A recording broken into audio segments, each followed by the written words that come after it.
बर्बाद भी कर सकता है और आबाद भी कर सकता है, लेकिन ये डिपेंड करता है कि तुम में कौन सा ईगो कितना है। आज मैं तुम्हें टोटल 4 टाइप्स के ईगो के बारे में बताने वाला। कुछ लोग ऐसे होते हैं कि अगर उनके डिसीजन के बीच में तूफान भी आ जाए तो वो तूफान से ही भिड़ जाएंगे। लाइफ में चाहे वो 1000 बार ही फेल क्यों ना हो जाए, वो कभी गिव अप नहीं करेंगे। जो ईगो एक इंसान को देता है स्ट्रॉन्ग विल पावर, उसे ही कहते हैं रिजिलियंस ईगो।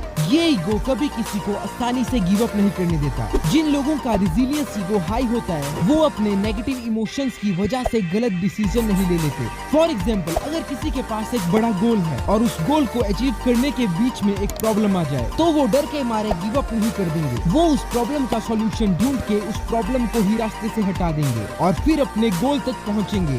इनके ऊपर जितनी भी बड़ी मुसीबत आ जाए, लोग इन्हें जितना मर्जी दबाने की कोशिश करें, लेकिन ये सिर्फ इतना ही बोलेंगे कि झुकेगा नहीं साला, क्योंकि इनके पास ये सेल्फ बिलीव होता है कि ये कुछ भी कर सकते हैं। ये उन लोगों में से नहीं होते जो कि सिर्फ अपने किस्मत के भरोसे होते हैं। ये लोग अपनी किस्मत अपने हिसाब से लिखते हैं, लेकिन साथ में ही इस ईगो के कुछ डिसएडवांटेजेस भी है। फॉर एग्जाम्पल, अगर किसी में ये ईगो कुछ ज्यादा ही बढ़ जाए तो उसे खुद पे कॉन्फिडेंस नहीं बल्कि ओवर कॉन्फिडेंस होने लग जाता है, जिस वजह से वो लोगों को एरोगेंट लग सकते हैं। और ऐसा भी हो सकता है कि ये लोग किसी गलत गोल को लेके डेडिकेट हो जाए और फिर इन्हें रोकना मुश्किल हो जाता है। इसीलिए ये चीज इंपॉर्टेंट हो जाती है कि अपने गोल्स को सोच समझ के सिलेक्ट करते हो।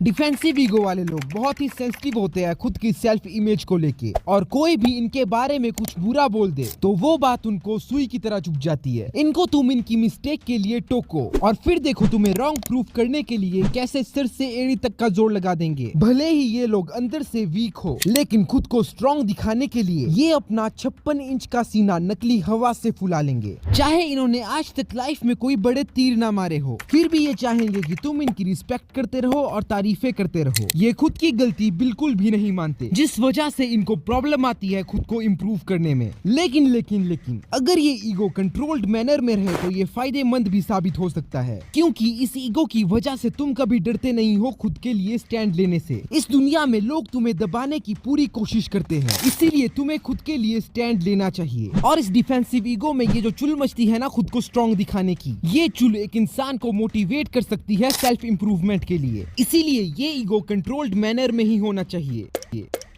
कॉम्पिटिटिव ईगो वो है जो किसी को मोटिवेट करता है सबसे बेहतर बनने के लिए, चाहे कोई भी जगह हो, कोई भी सिचुएशन हो, इनको हमेशा टॉप में रहना होता है। और अगर कोई इनसे आगे निकल जाए तो इनको ये बात हजम नहीं होती, कह सकते हैं कि इनका ईगो हर्ट हो जाता है। इसीलिए ये हमेशा डेडिकेट रहते हैं खुद को इम्प्रूव करने के लिए। तुम भी शायद ऐसे किसी को जानते होंगे जो हमेशा कॉम्पिटिशन के मूड में रहता है, जो कि रॉक पेपर सीजर वाली गेम को जीतने के लिए भी इतना पैशनेट होता है जैसे कि वो ओलंपिक में खेल रहा हो। और अगर वो हार जाए तो तुमको तब तक चैलेंज करता रहेगा जब तक वो जीत नहीं जाता, और एक बार अगर जीत जाए तो 5 साल बाद भी अपनी जीत का जश्न मनाएगा। ये लोग रिस्की, कॉन्फिडेंट और डिटरमिन्ड होते हैं खुद को इम्प्रूव करने के लिए। अब कुछ हद तक तो ये ईगो ठीक है, लेकिन अगर ये हद से ज्यादा बढ़ जाए तो इससे तुम्हारा नुकसान भी हो सकता है, क्योंकि इसकी वजह से तुम्हारे अंदर जेलस और फियर आ सकता है कि कोई तुमसे आगे ना निकल जाए। और ऐसा भी हो सकता है कि ये लोग किसी ऐसी चीज में कम्पीट करने लग जाए जिससे इनका ही नुकसान हो जाए। फॉर एग्जाम्पल, अगर इनके साथ वाला आईफोन ले ले तो इनके अंदर ये चुल मच सकती है कि मैं इससे भी better iPhone ultra pro super sonic max लेके दिखाऊंगा। इसीलिए ये चीज इंपॉर्टेंट हो जाती है कि हमेशा सही चीज के लिए कम्पीट करे।